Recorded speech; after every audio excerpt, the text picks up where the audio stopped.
armed insurgents who crossed the border from Ukraine to launch attacks in Russia's Belgorod region have been defeated, Moscow says. Villages in the border region were evacuated after coming under sustained shell fire. Russia says that 70 of the attackers have been killed and insists the fighters are Ukrainian. But Kyiv has denied involvement, and 2 Russian paramilitary groups have said they were behind the incursion. Monday's raid appears to have been the largest cross-border incursion since Russia's full-scale invasion of Ukraine 15 months ago. It led Moscow to declare a counter-terrorism operation in Belgorod, giving the authorities their special powers to clamp down on communications and people's movements. Russia's defense ministry said a unit of the Ukrainian nationalist formation invaded its territory and were responsible for heavy shelling on the Kozinka checkpoint and the Grivorinsky district in the Belgorod region on Monday. In a statement published on Telegram on Tuesday, the ministry said 70 Ukrainian terrorists had been killed and the rest of the fighters had now been driven back to the Ukrainian border. But Ukrainian officials said those behind the incident were from groups called the Liberty of Russia Legion and the Russian Volunteer Corps, RVC.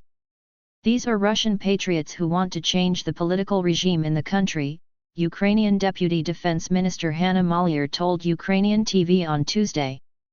The Liberty of Russia Legion, a Ukraine-based Russian militia which says it is working inside Russia to overthrow President Vladimir Putin, said on Twitter on Monday it had completely liberated the border town of Kozinka.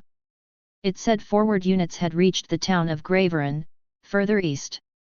The 2 paramilitary groups told Ukraine's public broadcaster Suspiln on Tuesday that they were creating a demilitarized zone on the border with the Russian Federation from which they will not be able to shell Ukraine.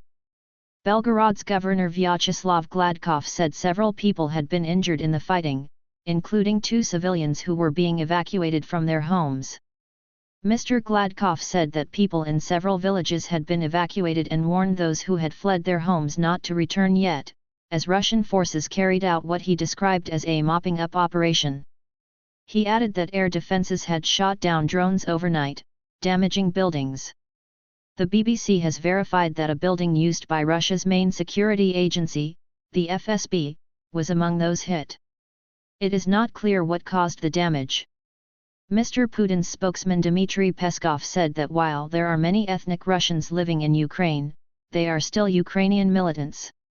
Mr. Peskov added that their purpose was to draw attention away from the eastern Ukrainian city of Bakhmut. The Russian mercenary Wagner Group has recently claimed to have taken control of the city after months of intense and bloody fighting. However, Kyiv insists it still controls parts of it.